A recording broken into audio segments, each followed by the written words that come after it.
Hi, everyone. Welcome to Tech Talk, a podcast where Amit and I talk about various technology related topics. This week, we're going to talk about internet browsers. Now, it might seem like a very mundane topic, and we all know about internet browsers, but they're a vast wealth of knowledge, and it will give you a very foundational understanding of how internets work. And a lot of us, while using internet browsers, we don't exactly know what other options are out there. A lot of us are just using Chrome, as everyone else is, or Internet Explorer, or Edge recently. But there are vast wealth of options out there, and also there is a lot of knowledge to be known to understand the internet properly. And the internet browser is a very good starting point. And not just the starting point, but even if you are a seasoned internet user, I think you should still understand how internet browsers work, because it will give you a very foundational understanding on all of the things to do with internet. So yeah, very excited to talk about internet browsers. Let's dive right in. Amit, what's your definition of internet browsers? So, browsing has been, I think the word browsing, a verb, has become synonymous with internet browsers. So early on, when the internet was made, I think we talked about it in a couple of previous podcasts as well. So when the internet was invented, we were trying to access different files on different machines in a network located far away, maybe in the same country or in a different country, same location, different location, etc. And internet browser was a way to read some of those files hosted on those machines.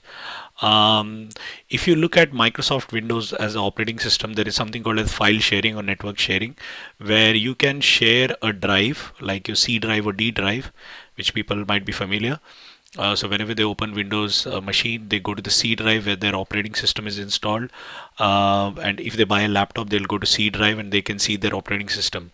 So when they actually go to their machines and see the C drive, they can actually share it with someone else on the same network. It could be a wired network or a wireless network.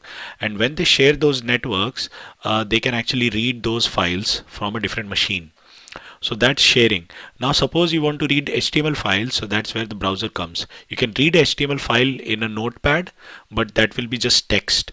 You'll not see all the images, you'll not see the videos, you'll not see any interactive content. You'll just see text or the code or the source code that people can actually right click on the web page and see. So internet browsing, and in order to do the internet browsing, browsers were invented. I think one of the first browsers was Mosaic, and then we had the Netscape Navigator.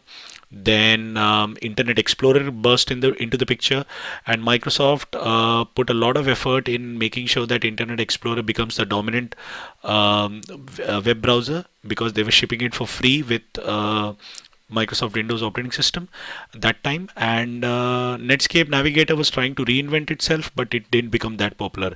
And then Mozilla Firefox erupted onto the scene.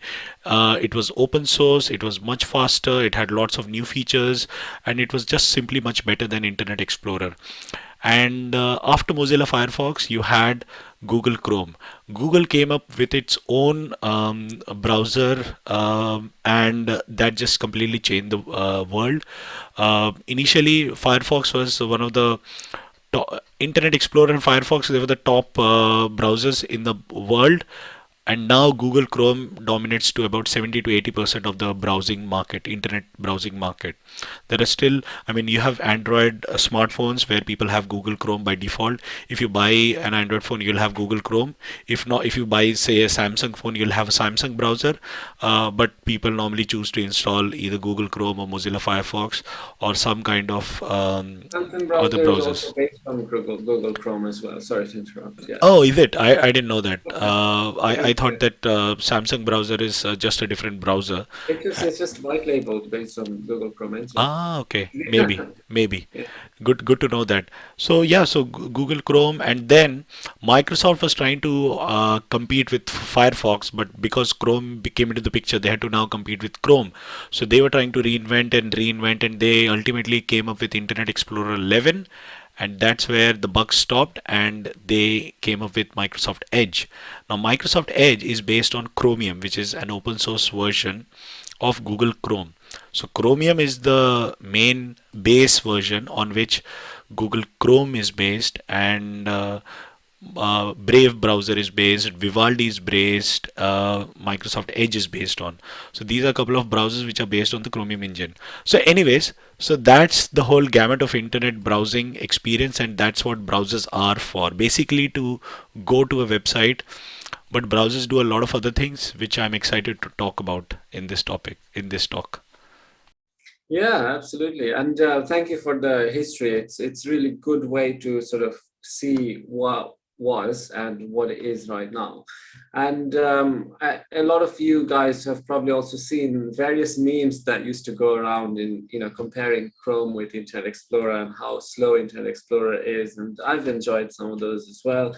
And there was not only memes, but I remember there was an actual study where it was found that people who were using, and not right now, because right now majority of people are using Chrome, but there was a point where a study was done that people who are using Chrome are said to be more successful in their career and just overall more successful in life. But that might be misleading, because that was, as we probably touched upon in our previous episodes, there is such a thing as causation and correlation in statistics, and that was more of a correlation, because usually people who are naturally the kind of person who takes initiative are also the kind of person who would go out there, do their research, and then go and download Chrome.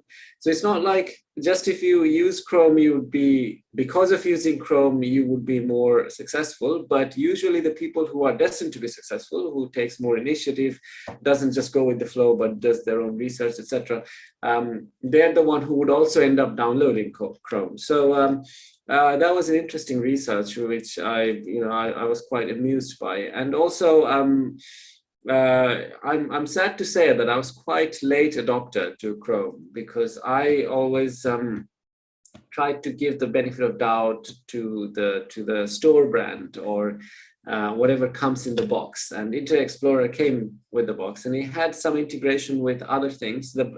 Some of those were like back in the old days, people, some of you will know about MSN, Messenger, and various other Microsoft products. They integrated well with Internet Explorer.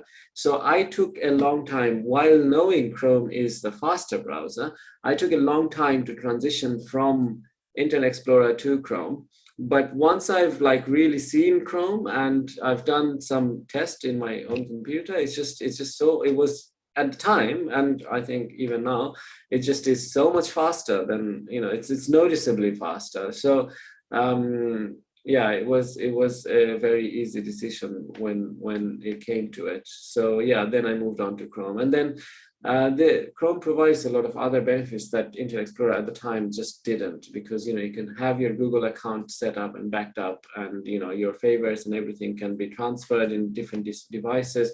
So all of these things, and now they're also expanding more with Chrome extensions, and also password manager, etc., etc.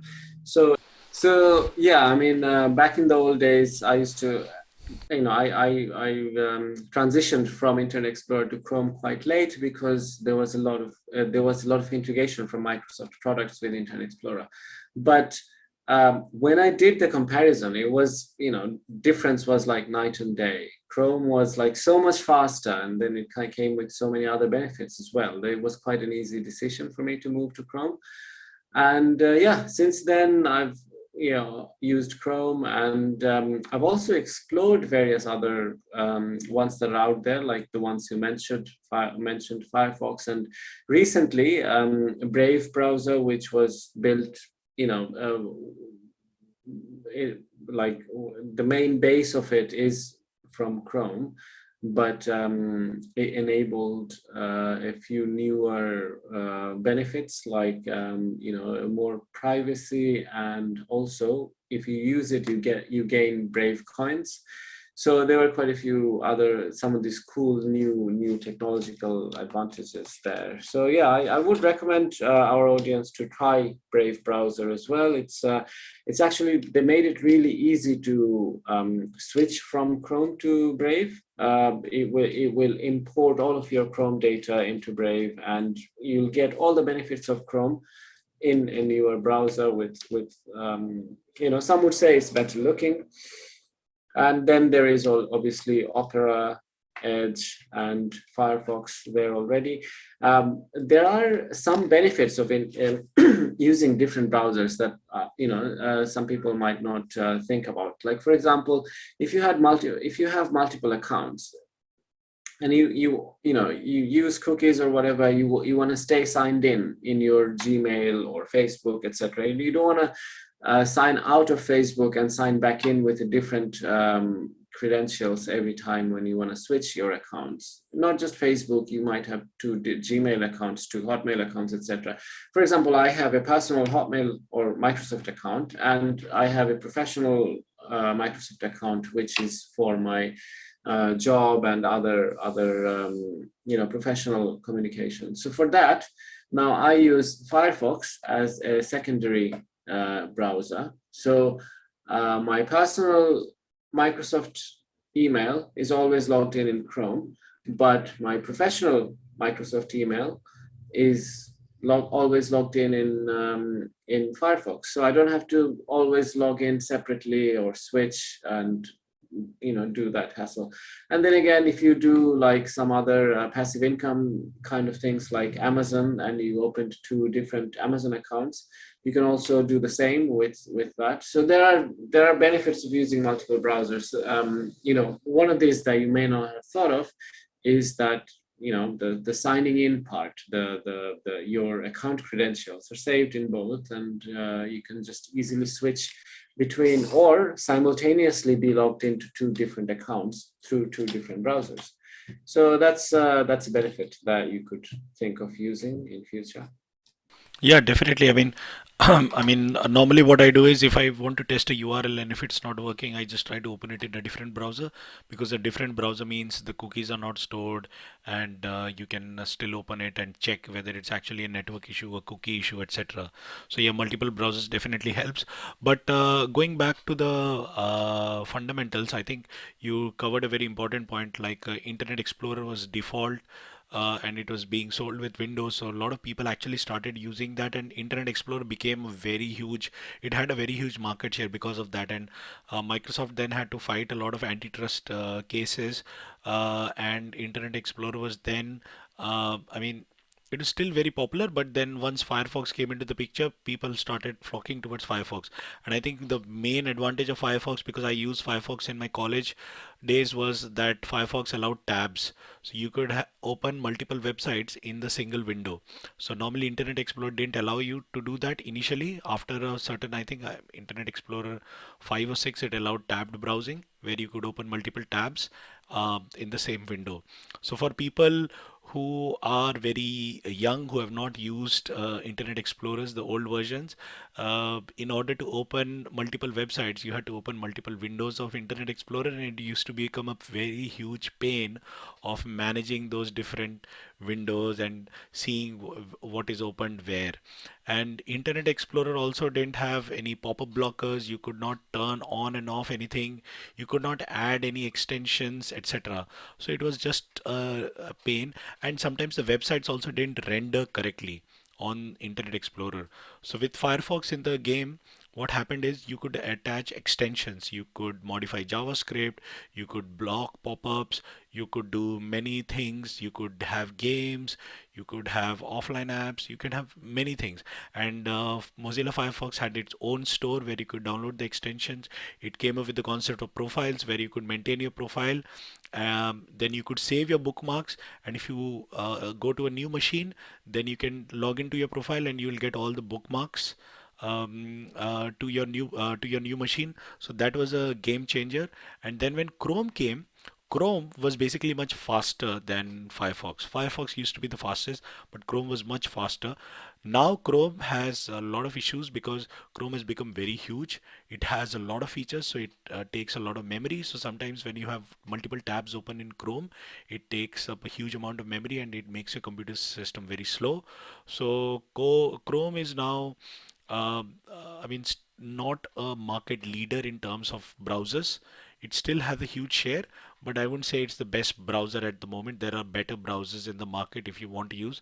I now personally use Chrome because I have a Google account and it's easy to just maintain it. But it's not that your Google account will work only on Chrome. It will work on any Chromium based browser because they all use Google. So if you have Google account logged in into your Chrome, you can actually use a Google account to log in into Brave, Vivaldi, Edge, etc. And even Mozilla Firefox is also experimenting with now in the nightly build with the Chromium engine. So if it shifts to that, then even Mozilla Firefox, you would be able to log in using your Chrome. So that's a good advantage. Now, apart from opening websites, browsers do a lot of other things. So browsers have to fetch the website and render it on your web page. And every browser has a different rendering engine. You might have heard of Gecko, you might have heard of WebKit, and there are many other rendering engines. And each browsers use a different rendering engine. Chromium-based browsers, I think they use WebKit or something. I'm not too sure, but they use a Gecko. I think is used by Mozilla, and Safari has its own rendering engine. And Safari is the only browser that's coming by default with OS X. So any Apple operating system, iPhones, iPads, and the iOS, your iMacs, they all come with Safari by default. And Windows, it comes with Edge and Internet Explorer 11 now. That's the highest version of Internet Explorer that's currently being shipped. Linux will not come with any browser, so depending upon the flavor of Linux that you install, it can have either Firefox or Chromium. It will not have Chrome, it will have Chromium, or you can just download an open source version of any browser. And so these are just the browsers that render the websites, and each rendering engine gets a rating. Like, okay, how there is a test, I think there is an asset test which tells if the website has actually correctly rendered if the browser has correctly rendered the website on your browser. And that test is actually it sets a benchmark about how good a browser is against the standards. And Apart from that, browsers, it saves your bookmarks, so you can do a lot of have a lot of bookmarks. I have a lot of bookmarks. They're all saved in my profile. So if I move to a new machine, if I log in anywhere, I just get all my bookmarks. And bookmark means saved websites. So websites you visit again and again, and you don't want to type the URL, you just want to click something. So bookmarks are an easy way to tell the browser that, okay, this is a URL that you frequently visit, and you want to save it with this name. And if you open the browser again, you can just click on it and it can take you there. Browsers have also become very smart, so they save your password so you don't have to remember them. So like Rinat said, you can have your Facebook or Google account logged in and you don't have to log in again and again. They save those passwords. You can decide not to save them, but it's up to you. So browsers give you that option. They save the history as well. Any website that you visit, they save that history, so you don't have to remember which website you visited ages back. If your browser crashes, it can recover from it. It can restore all those web pages. So history is very important. Bookmarks are important. Chrome has its own apps, Chrome Store, where you can download extensions similar to what you could do on Mozilla Firefox. And because the browsers like Brave, Vivaldi, they are all Chromium based, they have access to the Google Chrome Store. So you can download whatever extensions you download on Google Chrome, you can download it for the other browsers. Safari has a different thing because it's OS X and it's very limited to Apple products. So that's why we don't want to discuss Safari. But yeah, that's again a different browser and it's managed separately. Apart from that, you can manage your theme. So you can have a dark mode, you can have a light mode, you can have different colors, you can hide or unhide buttons that you don't want. If you want a very clean look, you can do that. And there are many other things that you can do with a browser. You can change the settings, you can read files, you can actually open files inside a browser. You can open an HTML page. So suppose you write a code in HTML and you want to see how it renders, you can open it in your web browser. If you want to access your router installed in your home, you can access its admin page through your web browser. If you want to read a PDF file, you can do that. If you want to open a scalable vector graphics or .svg file, you can open it in your browser. So browsers do a lot of things that we are actually not aware of. They store our passwords, but they also store addresses. They also store credit card details. So they are quite powerful in a way that they manage a lot of things, and that's why these browsers are not very light. They have a big installation size, but and they can auto update as well. So if there is a problem with some things, then they can auto update. Recently what has happened is a lot of websites are now going with HTTP secure protocol. So that means you will see a lock symbol every time you visit a website in the address bar, and you can actually see that it's a secure website. And that means that the certificates are well established, well reputed, and they are known to everyone. So if a website is unsecure, the browsers will not allow you to open them. And there are extensions that block pop-ups, so it will not allow pop-ups. So suppose you have a lot of advertisements, etc., you can block that. You can block cookies. So cookies are basically files that are stored on your machine or within your browser to help the browser remember what you have done, and based on that it can recommend. So it basically creates a profile of you every time you visit the website, and every website has its own cookies, and they remember basically what you have done, what you have seen, what you have logged in, and they store that information in those cookies. The cookies are stored in your machine, so when you visit those websites again, it retrieves the information from the cookies, and then it displays the content. Of course, GDPR came into picture, so there's a lot of controversy related to that, because now websites have to show you a pop-up. So every time you go to a website, you have to say accept cookies, accept saving data, etc. So it's a huge hassle. So yeah, there's so many things that the browsers can do today that it's incredible. I mean, it looks like a very simple topic just to talk about internet browsers, but they are doing a lot of things in the back end. Yeah, absolutely. And this is actually a very good point where I actually want to explore this idea of what browsers are. And this question might feel like we're going back to the very basic, but the way I kind of think about it in my head, I feel that's actually quite interesting, because I remember, like, when I was in school and studying mathematics, and we in sixth grade we started learning about algebra and all of the complex higher mathematics and stuff. And then when I got to 10th grade, only then I came to know about set, and I thought that set is such a easy topic, but I also introduced me to various sort of fundamental things about mathematics. I mean, not all additions or multiplications are the same. If set theory introduced me that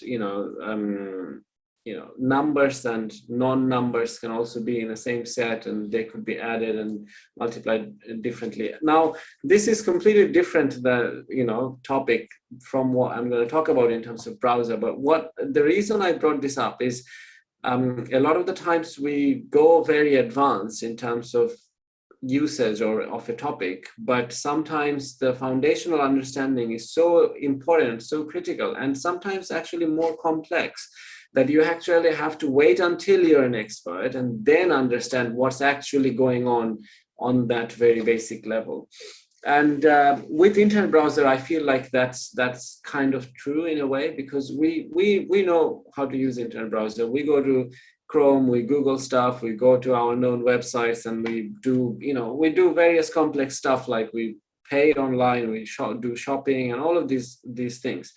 But to understand browsers in a way that is very foundational. So that, to do that, you kind of need more of a technical expertise. And I only got that when I started designing websites from the back end. Then I realized what's actually happening in the front end. Because before that, I thought, okay, there is Chrome, there are different softwares, and you just go to the same website from whichever browser you're using.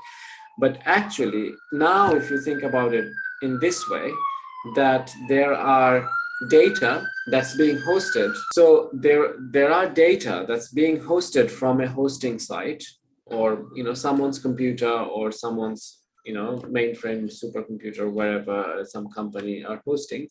And that data can be represented to you in many different ways. And what browser is doing is querying that data from that hosting site, getting that data in a format which can be different codes like HTML, JavaScript, and then it's also getting the contents like audio, video, or picture files, and then it knows how, through the HTML code and CSS, etc., knows how to represent it to you as a front end display device.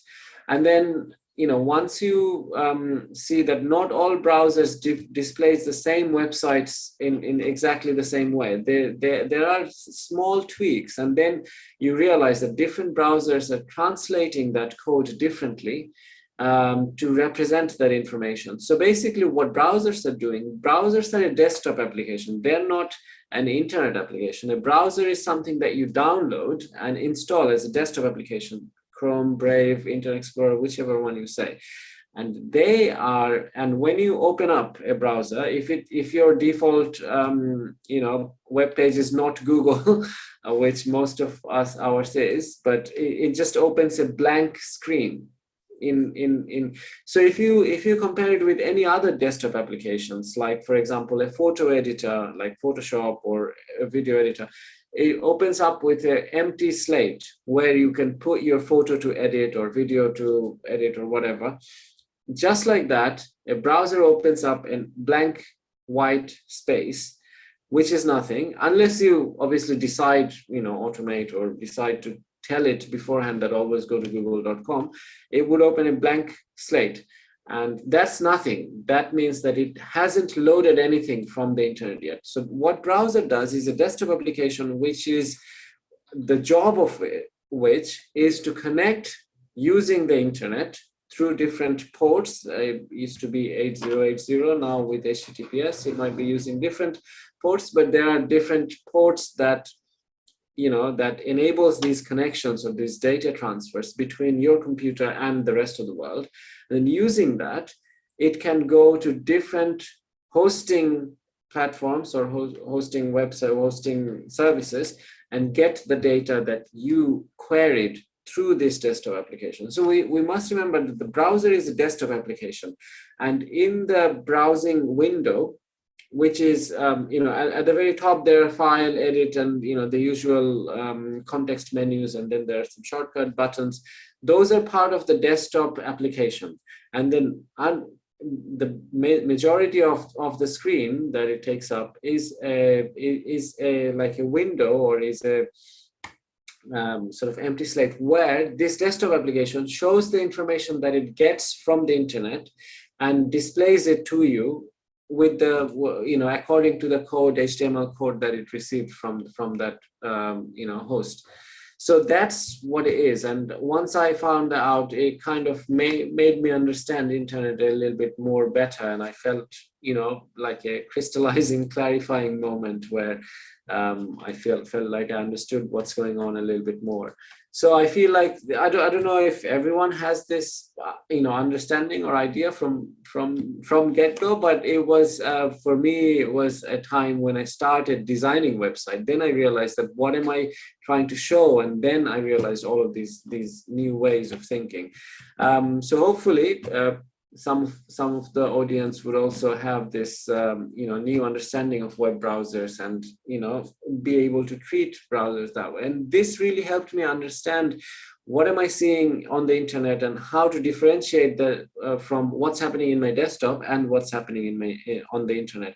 And if I download something, I'm giving the command inside the browser, but it's then bringing that data or that file and saving it in my laptop or computer or whatever.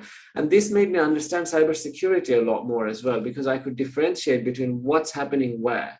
Before, I would, try to sign out of something and not be sure did I actually sign out, but the cookie remained, kept my data or whatever. But then I, open the browser again, and then I'm still signed in, or how the data is like sort of segregated between my desktop and the rest of the world. It became a lot more clearer with this understanding I had, and I wanted the audience to understand this as well, because this will give you a better handle on a lot of things like cybersecurity and privacy, and just giving you a better understanding of what you are doing on the internet. So yeah, and that's the reason why you could have different browsers like Chrome or Firefox, Edge, and have different profiles altogether, and they don't know they don't know about each other. For example, if you think about privacy, Facebook knows all the other tabs you have open in that same Chrome or whichever browser you have Facebook open, which is, you might think that's quite a serious, violation of your privacy if you didn't know that already. But Facebook does collect that kind of data. You have Facebook open in one tab, and then you have, I don't know, you're doing some research on BBC or some political research, which might be quite sensitive, and then Facebook knows exactly what your interests are from the other tabs you have open. But if you had those tabs open in a different browser, Facebook wouldn't know. That's Well, Facebook will probably. that's one of the tricks that people apply when they have to book flights, right?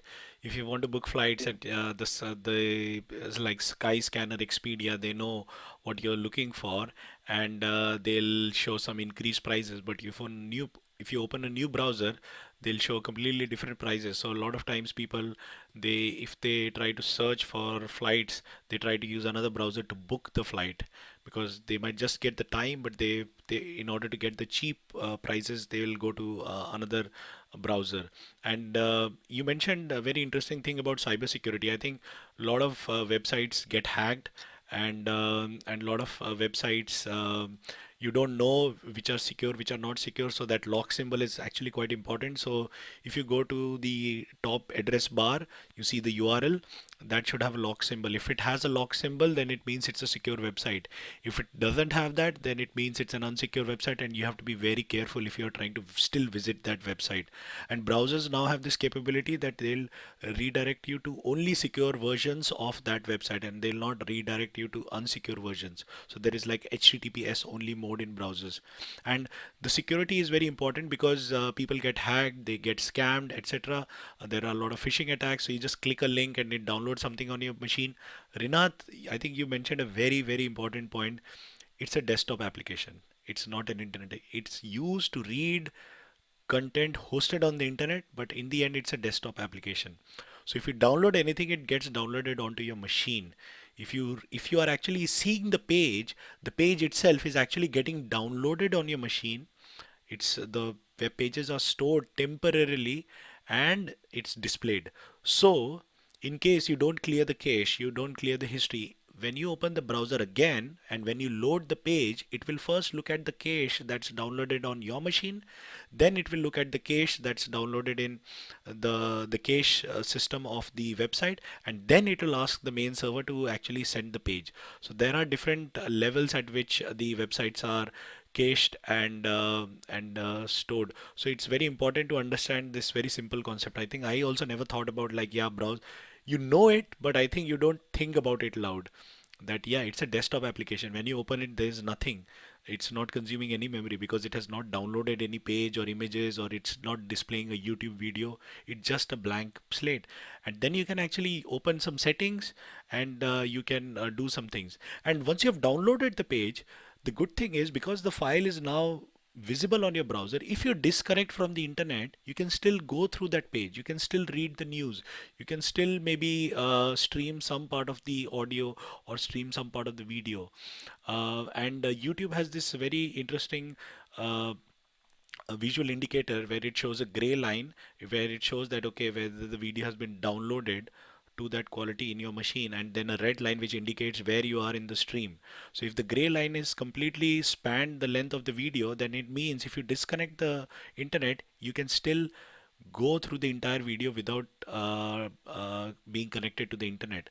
So that's the browsers are so amazing that they can do all these things, and it's incredible where they have come from where we actually started. Absolutely, and there's another idea I also want to sort of put it out there that yeah, browsers, what they're doing is they're taking the data from a database. You can call the hosting place a database because they're hosting data, and then they're displaying it in a visually easy to understand way for you, which is because it's made for you to audience to easily understand and do the thing that you came to the website to do. But a lot of the times we're afraid of APIs, or as soon as we know about command prompt or in a Windows desktop or terminal or in whichever operating system, we get really scared that okay, well, I don't know about this, or this is like too technical. But if you think about it, APIs are doing exactly the same thing. You install another desktop application like Postman or similar, and then you query the data you want from this other place somewhere in the internet, and it returns you the data that you asked for. A browser is doing exactly the same thing.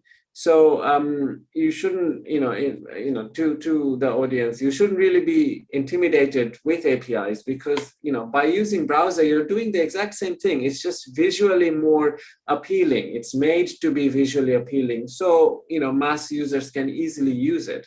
But in theory, exactly the same thing is happening in API. You're making a query, and in relation to a browser, you're pressing a button, and then it's loading a page. In API, you're making a query, and it's data that you asked for. And even in command prompt, like when Windows 98 first came, it was still based on the disk operating system or DOS, MS. DOS, yeah, MS-DOS. And what it is, you could go to my computer and then C drive and then new folder or whatever, or you could go to command prompt and say, CD space and then C drive and then go to this directory and this. So it's just different ways of visualizing. One is text based and one is more visual. Yes. And obviously we are visual animals, so it's so much easier if there is if a window looks like a folder, and if I double click and then I enter another folder, or in the same like in web pages, if I click a button, I go to this other page or whatever. But ultimately the same thing is happening.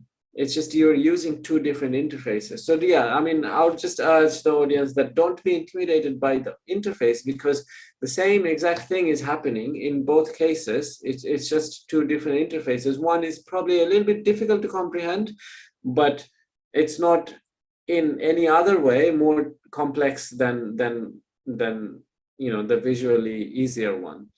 So Yeah. it's just a It is, different. yeah, yeah, it's interesting that you mentioned it because, I mean, APIs are also behind a lot of websites. So there is a login API, there is a payment API, and a lot of the websites, they are basically static pages, and in order to make them dynamic, they use APIs. APIs are basically application programming interface, and we have talked about it in our the earliest talks that we did, I think episode 2 or 3. So if you want to listen to that podcast, please do. But APIs are quite powerful, and I think Rinat mentioned a very important aspect that you have a desktop application like Postman or some other API tool where you can actually request for data from the database, and it sends it back to you. But the websites are also doing the same. So in order for you to see what kind of requests are going, there are intercept tools like Burp Proxy, on which we have done a podcast again. So I think we are all converging now to the basic fundamentals. So basically what you can do is the request goes from your machine, and multiple requests. So whenever you open say Google, and a request goes from your machine to Google servers. But before you type it, once you type in the URL has to be translated into an IP address.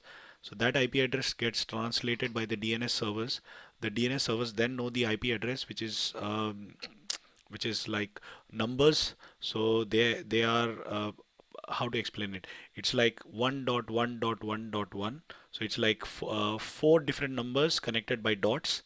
And the maximum digits they can be is from 0 to 255. And there is a specific reason for that because they are in all binary. And once that's translated, the URL, the text is translated to numbers by the DNS server. The request is then go sent to the cache server and then to the main server. And there are in between there are load balances, etc. And that request then comes back with a response, and that response comes back with a error code or a success code. So normally we see 404 page. 404 means content not found. Okay, so that means you cannot find the content, and it's a server error. Sorry, maybe a server error or request error. So you have these different types of errors, and you think, how is the browser, how does the browser know all these things? So in the background you can actually see what kind of requests are going. So in Chrome you have something called as developer tools. If you press F12 on your keyboard, that's function 12, F capital 12.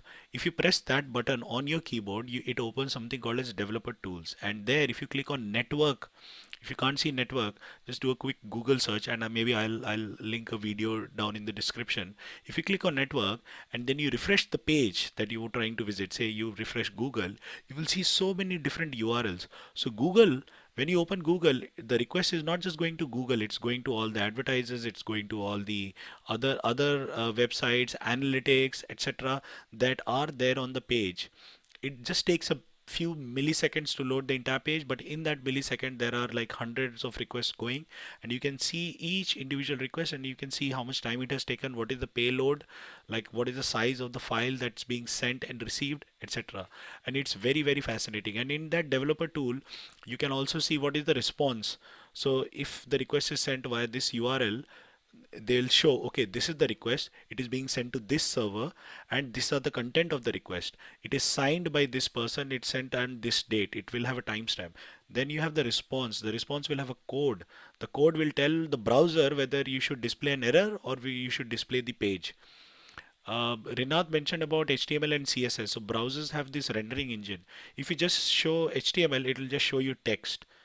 CSS gives the format, the content, the format. So if you see text right aligned, left aligned, or center aligned, if you see icons in a particular way, that's all CSS. HTML can't do that. HTML is all left aligned in English language, of course. We have to be very careful. So there are so many different ways that the browsers are helping improve your productivity on a day-to-day basis, and we are oblivious to it. We just think of a Chrome browser or any browser just a tool to do our jobs quickly.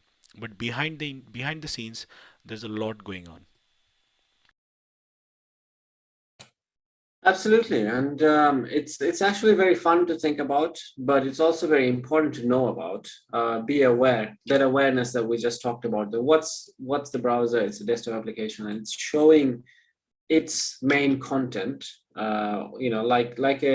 Photoshop, you see the main window in here where you edit the photos, but then you have all the tools to edit those photos on the side and around you, like if you want to cut, copy, or draw on it, etc.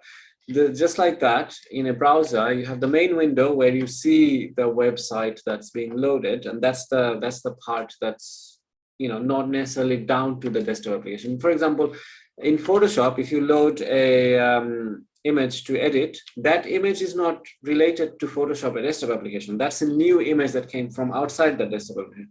Same way, in a browser, the website that you're loading, that's not related to the browser itself. But then you can use the options provided by the browser to do various things to the page that's just loaded. You can download that page, you can go back, forward, and various other options that there are. Yeah, absolutely. So that awareness, I think, is very fun, but also it's really good to be aware of as well. And hopefully our audience are going to go away from this talk with a little bit more understanding and awareness of of internet altogether, because that's the main outlet that we all use to connect to the internet. Yeah, I said the API and internet browsers are similar in some way, but I'm still not going to start using API to go to Facebook, even though I can get my friends' statuses in a JSON format file and look at it on Excel. But I'm not going to do that. I'm still going to be using Chrome and other browsers to do it, because it's just so much more convenient and visually appealing to the way the internet browsers present us the data that Facebook or any other websites provide. So it's good to be aware of it, and hopefully our audience So I would would have. like to mention something that yeah, it's the browsers are the key to everyday use, and it's very important. I think one of the things that we have seen recently is that most of the applications are now shifting towards the browser. If you look at most of the desktop, I mean, if you look the amount of applications that you have opened on your desktop, the biggest part of your day-to-day activities are now inside the browser. Okay, so you use very few desktop applications on a day-to-day basis, and that's actually quite powerful, because if you can do everything in the browser, then why do you need a powerful machine? Yes, Why do you need like $1,000 laptop? absolutely. You Before you can used to. yeah, so that's what Chromebook is. And if you want to listen to Chromebook, we have done a podcast on that as well. So please do listen to that podcast. And the whole idea is that in the future, you may not have an operating system like Windows or Linux or Apple. You'll just have a browser, and you'll do everything that you need to do from the browser, from creating PowerPoint presentations to creating Excel sheets to editing videos to creating templates for anything, to writing newsletters, to edit files, to translate things. All you need is one browser, and that browser will do and you can do everything from inside that browser. And to run that browser, you don't need a very expensive machine. And Absolutely, that's a very very interesting concept. And again, like for those of you who are you who want to be a little bit more independent, like me, they probably still want to be the old school and try to find desktop application. But then again, even me, I mean, I used to have a PDF editor installed before, but now I do all the PDF editing online in free websites in fraction of time, and in batch mode as well, where you can edit like 100 multiple PDF. files, yes, exactly. Yeah, so there are a lot of benefits, and I always do the calculation, and a lot of the times it wins to do it over a browser rather than having a desktop application, buying the license for it and maintaining it, and taking up CPUs, etc. So yeah, both are good, and none of they both have advantages and disadvantages. But we Of are course, more yeah. every day. We are moving more towards like a internet-based Yes. thing. Like for Even example, most of the desktop applications now, they in some way they connect to the internet to verify certain things. Like even Microsoft yes, Office, you need to download it from the internet, and then you need to log in to connect to your profile, and it'll verify the subscription. Based on that, you can buy a standalone version, but then you'll not get any updates. So it's interesting that even some of the desktop applications, they need an internet connection. I mean, of course, not all the desktop applications need internet connection, and that's why it's good to use. But I think you can listen to music, you can watch videos, you can read the news, you can do calculation, you can do so many things inside of a browser that it is incredible. So browsers are one of the first applications that you now open when you start your machine, and that's where you go and do most of the things. And that's why we thought, okay, this is a very good topic to talk about today. yeah, and I feel like we didn't even touch upon a few other things that we could have talked about browsers. But it's at least gives the audience a basic understanding to go away with and be aware of the desktop application that they're using on a day-to-day basis. So Absolutely. And we have talked about search engines, we have talked about cloud computing, we have talked about Chromebooks, we have talked about APIs, we have talked about how to build a website. So we have covered a lot of things related to internet. And I think the audience, if you're really interested in knowing about those subjects, and if you're not heard those podcasts, so please do listen to those podcasts, and I hope you find them very useful. Absolutely, absolutely. And do let us know if you have any other topics in mind that you guys would like us to cover. Our contact details are in our usual places in YouTube and in the podcast hosting site, wherever you're listening from.